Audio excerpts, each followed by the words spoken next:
অরিজিৎ সিং। অরিজিৎ সিং নামটা তো সবাই প্রায় শুনেছেন। চলুন এনার সম্বন্ধে কিছু জেনে নেওয়া যাক। অরিজিৎ সিংয়ের জন্ম 1987 সালে 25শে এপ্রিল। বাড়ি মুর্শিদাবাদ জিয়াগঞ্জ অঞ্চলে। পেশায় তিনি একজন গায়ক ও গিটার, তবলা, পিয়ানো, সঙ্গীত প্রযোজক নিয়েই পড়ে থাকেন। ওনার দুটি সন্তান আছে এবং স্ত্রী আছে। স্ত্রীর নাম কোয়েল রায় সিংহ। তিনি 2005 সালে ভারতীয় জনপ্রিয় টিভি চ্যানেলে সোনি এন্টারটেনমেন্ট টেলিভিশনের প্রতিভা খোঁজার অনুষ্ঠানে প্রেম গুরুকুলের প্রতিযোগিতায় ছিলেন। বলিউডে তিনি প্রথম গান গেয়েছিলেন ফির মোহাব্বত গানটি। সেই সময় গানটি ভালো জনপ্রিয় লাভ করেছিল। পরে 2013-তে গানের আশিকি কণ্ঠে আবারও অরিজিৎ। বিশেষত তুমি হো গানটি গাওয়ার পর সঙ্গীত প্রেমীদের আইকন কেড়ে নেন অরিজিৎ। এই গানটির জন্য অ্যাওয়ার্ডও পেয়েছিলেন।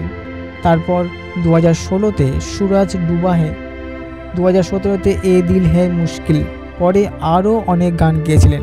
তার পিতা কঙ্কর সিংহ ও মাতা অদিতি সিংহ। তিনি রাজা বিজয় সিংহ হাই স্কুল থেকে পড়াশোনা শেষ করে শ্রীপদ সিংহ কলেজে অধ্যয়ন করেন। তিনি রাজেন্দ্রনাথ প্রসাদ হাজারির কাছে ভারতীয় শাস্ত্রীয় শিখে এবং ধীরেন্দ্র প্রসাদ হাজারির কাছে তবলা প্রশিক্ষণ শিখেছিলেন। বীরেন্দ্র প্রসাদ হাজারির কাছে সঙ্গীত এবং পপ শিখেছিলেন। তিনি 9 বছর বয়স থেকে সঙ্গীত শাস্ত্রীয় কণ্ঠে প্রশিক্ষণের জন্য সরকারের কাছে বৃত্তি পান। অরিজিৎ সিং 2005 সালে রিজেক্ট হয়েছিলেন, কিন্তু তিনি হাল ছাড়েননি। অরিজিৎ সিং ব্যর্থ হয়েছিলেন ঠিক, হতাশ হয়েছিলেন, কিন্তু কখনো আশা ও আবেগ হারাননি। তার গান গাওয়ার ফ্লেয়ার তাকে আবার মুম্বাইতে ফিরিয়ে আনে। তিনি মুম্বাইতে লেখান্ডওয়াল এলাকায় ভাড়ায় থাকতে শুরু করেন। নিজের ভাড়া করা স্টুডিও স্থাপন করেন এবং সঙ্গীত রচনা করেন। এটি তাকে আরও সঙ্গীত দক্ষতা উন্নত করে সাহায্য করেছিল। পরে সঙ্গীত পরিচালকদের সহায়তা করার বেশ কয়েকটি সুযোগ পেয়েছিলেন, যার পরে আমাদের অরিজিতের অবশেষ তার বিজয়ের মুহূর্তটি পেয়েছিলেন। 2010 সাল থেকে গানের কেরিয়ার শুরু।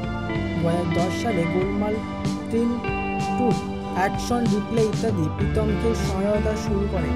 2011 সালে কেডি নামে একটি তেলুগু চলচ্চিত্র দিয়ে তার প্রথম পেশাদার গানে আত্মপ্রকাশ করেন। অরিজিৎ সিং মিথুনের মাধ্যমে তার বলিউড সঙ্গীতে আত্মপ্রকাশ করেন। মার্ডার 2 থেকে ফির মোহাব্বত রচনা 2009 সালে রেকর্ড করা হয়েছিল। এটি 2011 সালে মুক্তি পায়।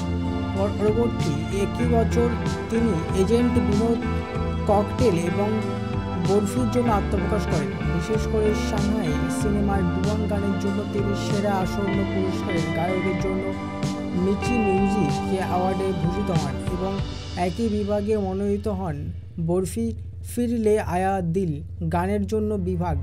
তার খ্যাতি এবং স্বীকৃতি মুহূর্তটি এসেছিল আশিকি দিয়ে, যেখানে তিনি প্রধান এবং মূল কণ্ঠশিল্পী ছিলেন।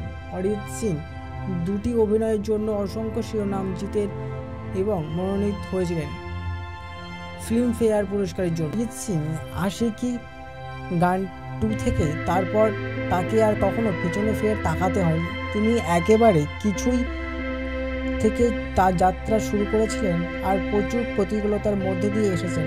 সমস্ত সমস্যার সম্মুখীন হয়েছেন, কিন্তু কখনো হাল ছাড়েননি।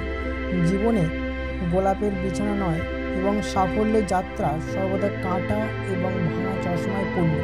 তবে এর অর্থ এই নয় যে আপনি হাল ছেড়ে দেবেন। যারা সত্যি জীবনে বড় হতে চান তাদের সবসময় অরিজিৎ সিংয়ের মতো লোকের অনুপ্রেরণা প্রাণিত হওয়া উচিত।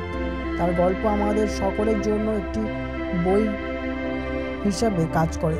আজকাল অরিজিৎ সিং বলিউডের সমস্ত সুপারহিটদের চেয়ে বড় সেকশন কোন সিনেমা কোন সুপারহিটকে ফিচার করছেন তার সিনেমার গানের জন্য অরিজিতের কণ্ঠ থাকলে আমরা জানি যে অর্ধেকের বেশি কাজ হয়েছে ইতিমধ্যেই করা হয়েছে, কারণ গানগুলো চলচ্চিত্রটি মুক্তি পাওয়ার আগেই দর্শকের মনে একটা বড় ছাপ তৈরি করে আজকালকার প্লেব্যাক মিউজিকের মুখে। সুতরাং এখন আপনি জানেন যে অরিজিৎ সিং আমাদের প্রিয় গায়ক, যিনি সমগ্র জাতি পছন্দ করেন।